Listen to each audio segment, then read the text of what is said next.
Have you ever stopped to think about what it really costs to reach the top of Formula One?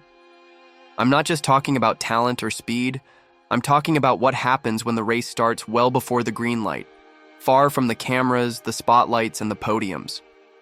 What if I told you that behind every Lewis Hamilton trophy, there is a story that few people know, and that perhaps makes you see this driver in a completely different way? Today, you will discover the side of the story that no one tells about. Lewis Hamilton. A dark, intense, and deeply human side.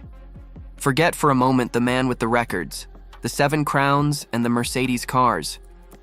Before all this, there was just a slight black boy from a small town called Stevenage in the interior of England. A place where dreams used to end early, especially if you didn't have money or an influential surname. Hamilton was not born with a silver spoon, far from it. While many of his future opponents had access to expensive kart tracks, cutting-edge equipment, and professional teams from a young age, Lewis had just one thing: a tireless father. Anthony Hamilton worked up to 4 jobs at the same time: security guard, computer technician, delivery man, all just to pay for his son's training. Have you ever imagined what it's like to watch your father sleep 2 hours a night to give you a chance to compete? While other kids trained with structure and support, Hamilton trained with fear. Fear of not having gas for the next workout. Fear of not being able to compete on the weekend. Fear of everything ending at any moment. Have you ever been through something like this? Have you ever felt like you needed to be the best, not out of vanity, but because it was the only way to keep going? It is at this point that Lewis's story begins to differentiate. He didn't just drive for passion, but for survival. At every turn, he carried the weight of a reality that said that place, the cockpit of a race car, was not made for someone like him. And yet, there he was, winning, drawing attention, and little by little transforming the impossible into a path. But what many forget is that this difficult beginning left its mark. Brands that don't fade with victories, pole positions, or millions in the bank account.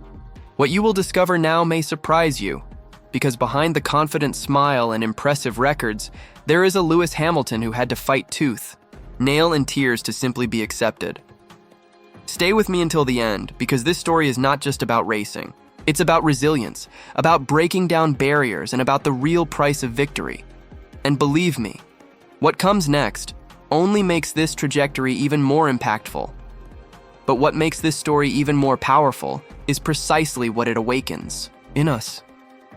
Because deep down, who has never felt out of place? Who has never had to work twice as hard to be seen, respected, or simply remembered? When we listen to Lewis Hamilton's trajectory, we realize that it's not just about Formula One. It's about fighting to exist where they said we didn't fit. And that's why I want to invite you to participate in this conversation in a closer way. If this topic makes sense to you, leave here in the comments what has touched you most so far. It could be a memory from your childhood, a similar situation you experienced, or even what you think about the beginning of Hamilton's journey. I read each comment carefully, and it is these exchanges that transform this space into a living place, made by real people, with real stories. And look, if you're enjoying this content, leave a like. Not only because it helps the channel, but because this simple gesture shows that you want to see more stories like this gaining a voice. Stories that inspire, provoke, and make us reflect. And if you're not yet subscribed to the channel, now is a good time to join this community. Here, we go far beyond numbers and titles. We delve into what no one sees, the emotional backstage, the sacrifices, and the moments that shape true champions. Your participation here is what makes this channel grow and reach more people with this type of content. So, if this video touched you in any way, help me spread this message. Because the more people know what's behind the victory, the more value we give to those who had to fight much harder than it seems. And speaking of the fight, what comes next will reveal what is perhaps the biggest obstacle Lewis Hamilton has ever faced. And it wasn't on the track.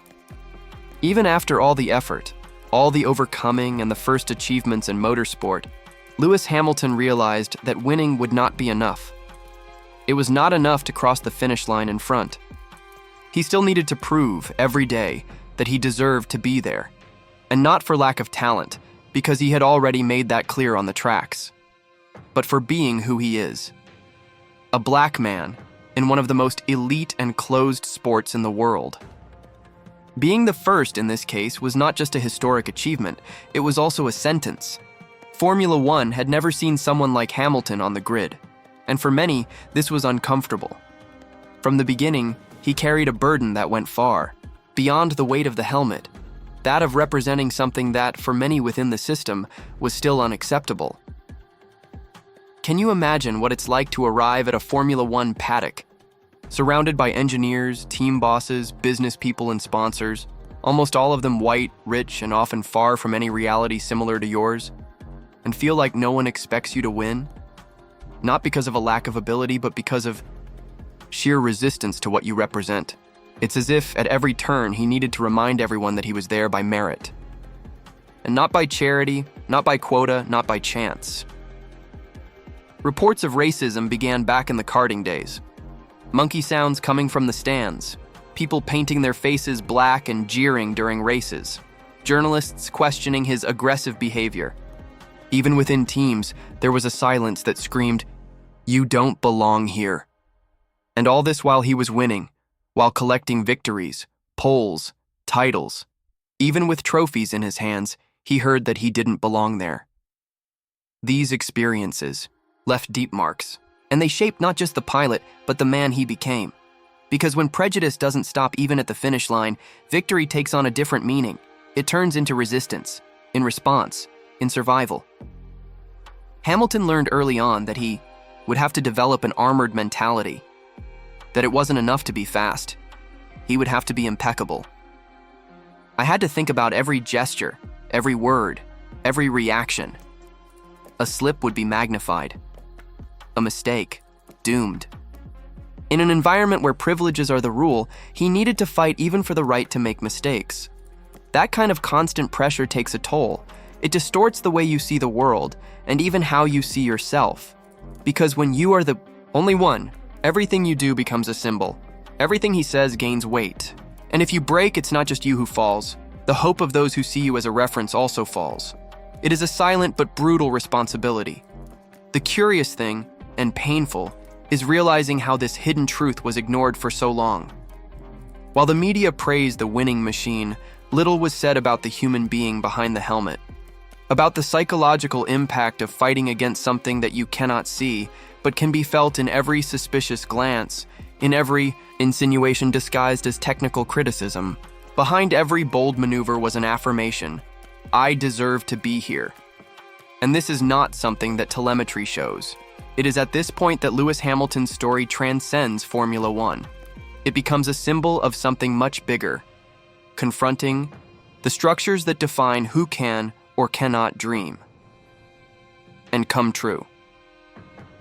Now, I want to go even deeper into this topic, because what happens when you finally reach the top, but still feel like a stranger inside, as if the very system that consecrated you still rejects you between the lines? There is a loneliness that comes with success. A feeling that no matter how high you climb, you still have to look over your shoulder, not for fear of opponents on the track, but of the eyes off it. Because when you finally reach the top, it doesn't mean the pressure eases. In fact, it just changes shape, and in some cases, it becomes even more brutal. In the case of Lewis Hamilton, winning was no longer a goal. It was an obligation. It was the only way out. After breaking so many barriers and proving that he deserved to be there, he entered a new battlefield, that of absolute excellence. And not that excellence that we seek with passion, with creative freedom, with the desire to overcome. It was an imposed, necessary, almost suffocating excellence. It was as if any result other than first place put everything at risk. His reputation, his credibility, his very identity. The Formula One environment is unforgiving. The time between one race and another is a silent marathon of preparation, demands, and invisible pressure. Behind the scenes, what we see is a routine that requires a physical and mental commitment that few people can sustain. Hamilton immersed himself in this with everything: extreme training, a strict diet, constant vigilance over his body, over his mind, over every last detail of his performance. Sleep well? Almost never. Going out with friends? Rarely. Freedom to just be Lewis, the human being? Almost none. It was always Hamilton, the champion. A label that came with applause, yes, but also with a weight that, little by little, became unbearable. While the world applauded his victories, he was experiencing an internal battle. Because behind every perfect performance was accumulated fatigue, chronic loneliness, and the constant fear of failure. And failing, for him, was more than losing. A race. It was opening up a space for criticism that was already ready. It was validating disguised prejudice. It was to give reason to those who still doubted him, even with 7 titles under his belt. The media, which celebrated him one day, questioned him the next. Every response, every gesture, every silence was interpreted. Arrogant, distant, cold. Words that didn't come up with the same frequency when other pilots had the same behaviors. But with Hamilton, everything took on a different connotation. As if it were necessary to always maintain an impeccable posture, balancing charisma with firmness, confidence with humility, as if he was always on the edge of being acceptable. The most curious thing, and at the same time devastating, is that even at his peak, with trophies piling up, records being broken one after another, Hamilton faced a kind of void that no victory could fill. Because he no longer competed just to beat others.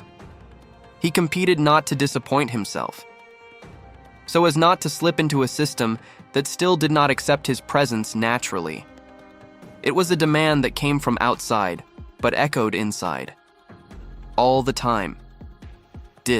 You know that Hamilton once thought about giving up, even though he was at the top? Even with million-dollar contracts, with global status, with legions of fans. This revelation, made in candid interviews and moments of venting, shows something that is often ignored. Success in itself is not synonymous with balance. It does not guarantee peace. It doesn't mean constant happiness. The hidden truth behind this trajectory is that at the same time as he conquered the world, he lost parts of himself.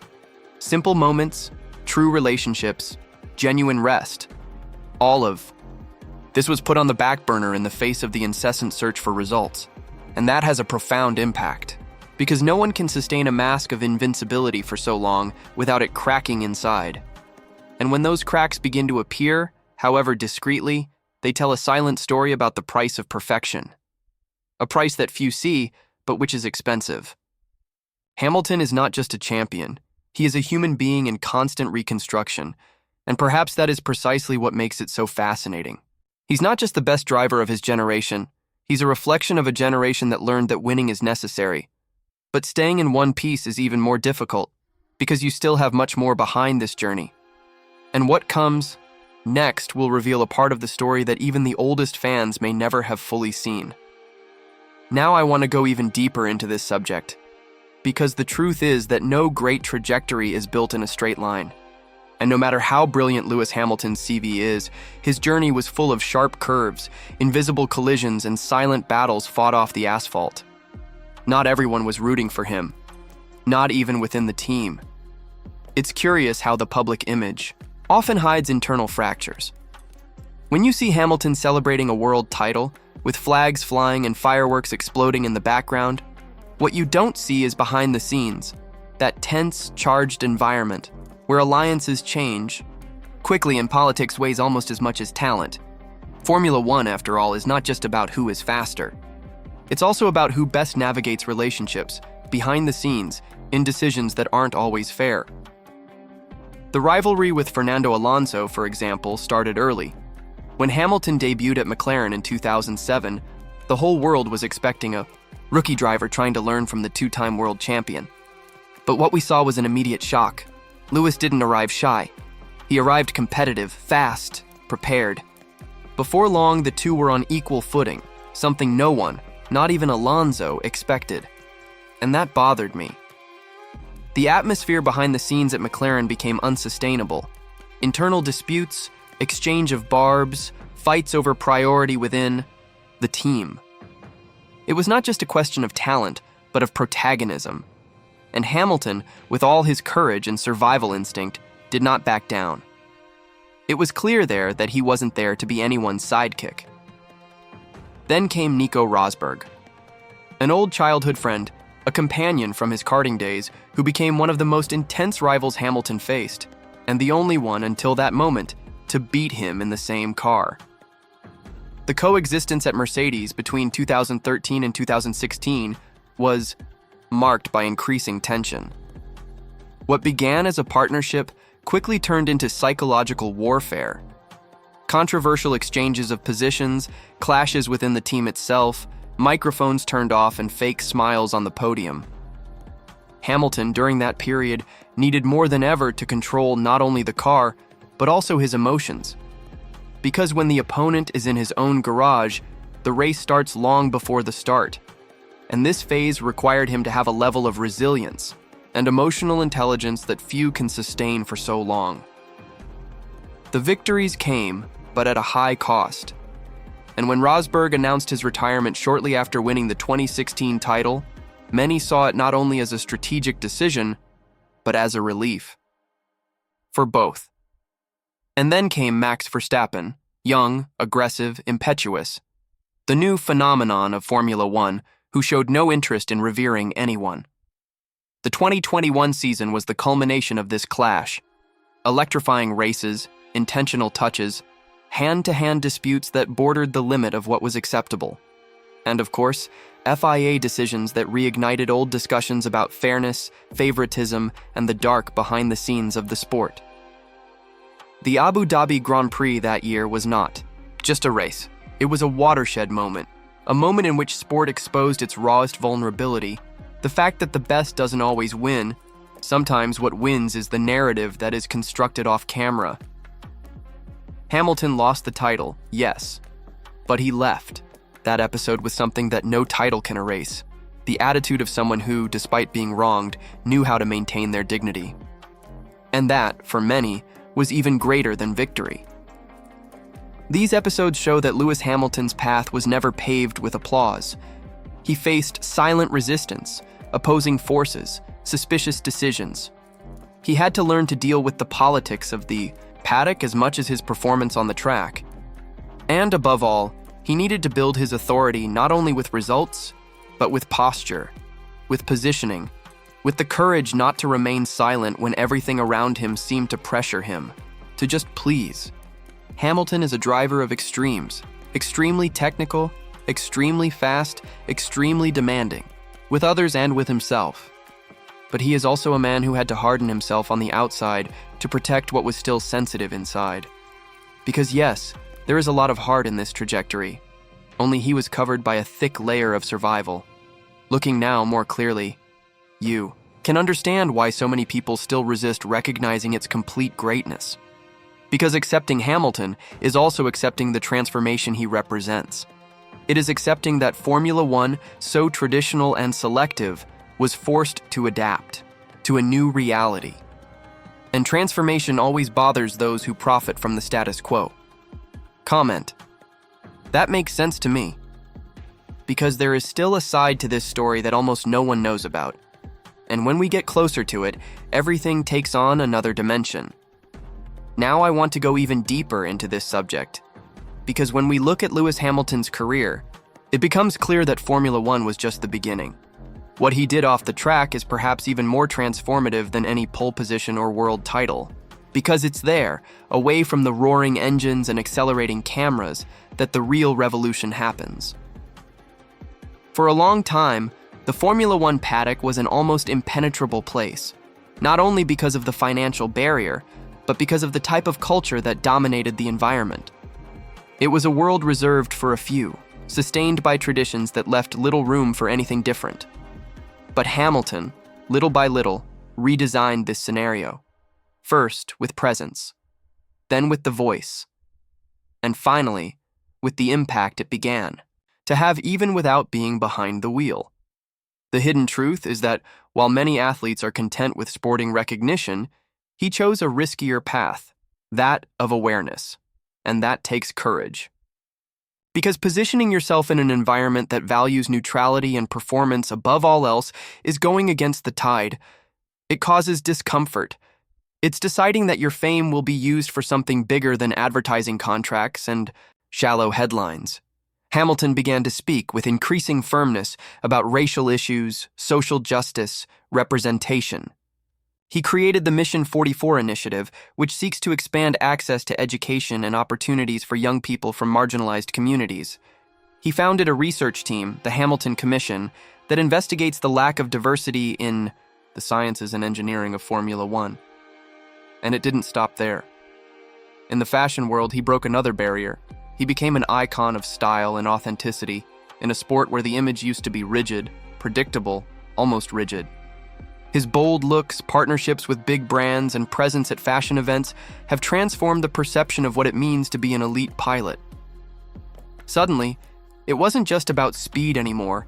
It was about identity, expression, freedom. And here comes another point that almost no one mentions. Lewis is vegan. But more than that, he is an activist for animal rights and the preservation of the planet. A man who lives in the spotlight and yet chooses a conscious lifestyle, consistent with the values he publicly defends. This, in a world where dissonance between discourse and practice is common, is rare and admirable. As an entrepreneur, he has also been building a solid legacy, investing in companies that promote sustainability, innovation, and inclusion. But perhaps what's most impressive about all of this is the way it connects these different areas of life to a common mission, paving the way. Create possibilities where there were walls before, and show with your own example that it is possible to be more than a function, more than a performance, more than a narrative shaped by others. Lewis Hamilton is creating a new model of champion, a model that is not limited to the trophies it carries, but to the doors it can unlock for those who come after. And this has an impact that extends far beyond Formula One, because it represents a transformation of mentality, both inside and outside the sport. Being the first black person to win a world title would have been historic in itself, but he decided not to stop there. He decided to question, reformulate, educate. And this perhaps is his true achievement, using the visibility he gained on the track to change behind the scenes, to modify structures, to transform mentalities. He could have gone the traditional route. I could have accepted the comfortable silence of someone who has already arrived there. But he chose the necessary noise, productive discomfort, and this decision has weight that goes far beyond racing. It's the kind of choice that defines legacies, not because they are perfect, but because they are courageous. And here comes the inevitable, provocative, sincere question. Is Lewis Hamilton the greatest driver in history or the most resilient? Write in the comments, Hamilton deserves more recognition. If you've made it this far, it's because this story also touched you in some way. Maybe it was because of strength, vulnerability, or the contrast between what is seen in the podium lights and what is hidden behind the scenes. And that's why this space exists, so we can talk about all this in depth, with truth, with a human perspective.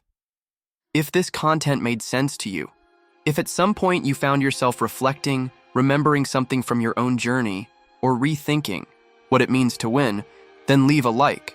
Not only because it helps the channel, but because it strengthens this exchange, this connection that we build throughout the video.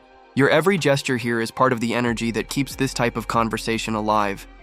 And if you enjoy stories like this, which go beyond the surface and make you see the world with different eyes, subscribe to the channel. Here, we don't just talk about Formula One, we talk about people, about choices, about everything that exists behind the victories, and also behind the falls. Oh, and if you followed me to the end of this journey, comment below. I'm with you until the end. Because that's what matters most at the end of the day, knowing that there are people on the other side who are walking together, even in silence, even just listening. And if you want to continue exploring this universe of real and impactful stories, there is a video here that complements this topic. Click and stay with me there. The conversation is just beginning.